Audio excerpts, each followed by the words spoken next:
haven't smelled a huge amount of Jean Patou perfumes, because I think a lot of them are probably going to lean a little bit too vintage for me, and some of them are surprisingly expensive. But Sira de Indes, I really just wanted to know what this smelled like because it has a banana note, and not a banana leaf note, an actual banana note. So let's have a look at the inside. See if we can get it so it's not too reflective. So we've got Champaca, says Oriental Gourmand. Now, Champaca, I don't know a huge amount about Champaca, other than like it's described as a warm and heady floral. And warm and heady is exactly how I would describe this perfume. I've got it on my arm at the moment. So, this definitely doesn't smell modern. I was actually quite surprised to see that this is from 2006, because I actually would have guessed that it was a bit older than that. There is something quite vintage about this, but also something quite lovely about it. It smells quite similar to a Rochard perfume I have called Muse de Rochard, and that has a banana leaf note in it. I believe it also has Champaca. Now that's a perfume that I don't know that I'm going to keep hold of, simply because I like the banana-iness of it, I like the general feel, but it does smell a bit body lotion-y to me. That one has almost a texture of a body lotion, and I'm kind of slowly getting rid of most of my perfumes that remind me of body lotion, because I just can't wear them. They just make me feel a little bit uncomfortable when I feel like they have that body lotion kind of texture or smell. The same with anything that smells too much like a hair conditioner, that kind of thing.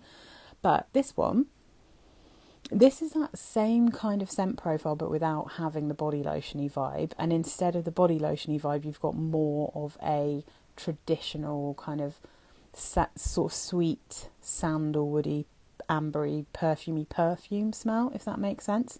So, I managed to wiggle this around with my feet. So, Sira de Indes, the notes are top notes of banana, cardamom, pear, pink pepper and bergamot. Middle notes, Champaca, milk, orange blossom and plum. Base notes, sandalwood, vanilla, amber and musk. So if we look at the votes, Champaca's at the top, and it just says it's a warm floral. So again, I'm not entirely sure if there's anything I can compare it to in terms of smell. I feel like maybe it smells a bit tropical because I'm not getting a lot of orange blossom here, but it's definitely got a flowery smell. Banana is voted as next, and then sandalwood, then milk, then vanilla, and then cardamom. So then there's a bit of a drop down to amber, but I feel like there's a fair bit of amber going on here. I can definitely get a sense for the spiciness. So I'd say the cardamom and the pepper are slightly noticeable. But it's really interesting, this perfume, because it is warm, it's kind of cosy. If it was stronger, I think it would veer into sickliness. When you first spray it, it definitely smells super vintage and it's quite strong. But then it dries, I was a bit like, woof, okay, slightly alarming. But it gets much softer as it dries down. I don't know what I'd compare this to, so I'm going to have a look and see. I mean, as I say, I do think it really smells like Mousse de Rochard, except that it has a slightly different texture. So there's a Penhaligon's, it's voted. Oh yeah, Muse de Rochard is here, as I thought it would be. Just trying to see if there's anything else that I recognise kind of as an obvious one. There's a lot of perfumes here that I don't know very well. Oh, there's a Tom Ford. Champaca Absolute. Okay, so I guess Champaca is one of the strong ones. Ah, okay. Dolce & Gabbana Sicily and Dolce Vita from Dior. I can definitely see, if you can imagine Dolce Vita but with a banana note, then yes, and sweeter and a bit creamier, then I think that maybe it's that kind of vibe. I feel like it has that sort of slight Dolce Vita perfumey smell underneath the kind of creamy, milky, banana-y vibes that you've got here. That's interesting.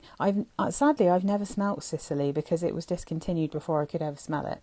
And that one does have a banana note in it. So, but there's more people who disagree with those. But I can see that the vibe of Dolce Vita might kind of match up a little bit with the overall kind of feel of this perfume, even though they don't smell the same.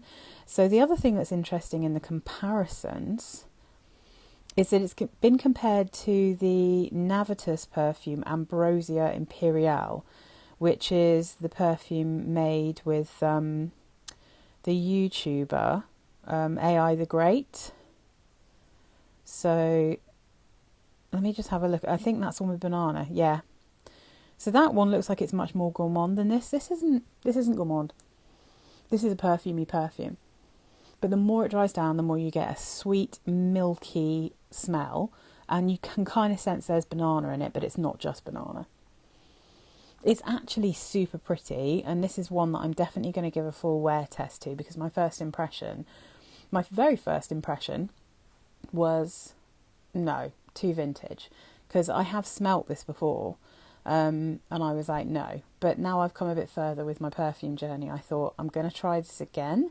I'm going to get the sample, because it's surprisingly easy on eBay to just get a sample of this. And it's actually really comforting. It's not too sweet, but it's quite sweet. It's warm, slightly creamy, well, more milky. Yeah, it's really nice. It might actually be, I mean, I don't know that I need more than the sample, because I'm probably not going to wear this all the time, but I mean, it depends how much it is. But I think I can probably declutter Muse de Rocha, because that one, as I said, the texture of that is not quite to my taste. And this will be a really good thing to slot into its place when I get the urge to wear that particular profile. But yeah, it's interesting that it's compared to Ambrosia Imperiale, because I would hazard a guess and say that's a much more expensive perfume. So yeah, I think this one's actually quite interesting. I think I've been trying so hard to find like something with a nice banana note that I actually enjoy wearing, that this one's kind of exciting to me, because it's not obviously, I mean, I think you get more banana when you first spray it, but it's not like obviously, oh, that's a banana perfume. It's just got like hints, you know, just little kind of soupçons of banana going on when it dries down. So yeah, really chuffed that I got this sample. I'm really excited to actually give it a full wear test. I think that this could be really interesting. So yeah, I mean, I have to say, the 2000s, the kind of late 90s, 2000s, there were some really interesting perfumes that came out. So yeah, yeah, that's Sira de Indes from Jean Patou. Definitely worth a try, I'd say, if you like vintagey perfumes, and especially if you like banana.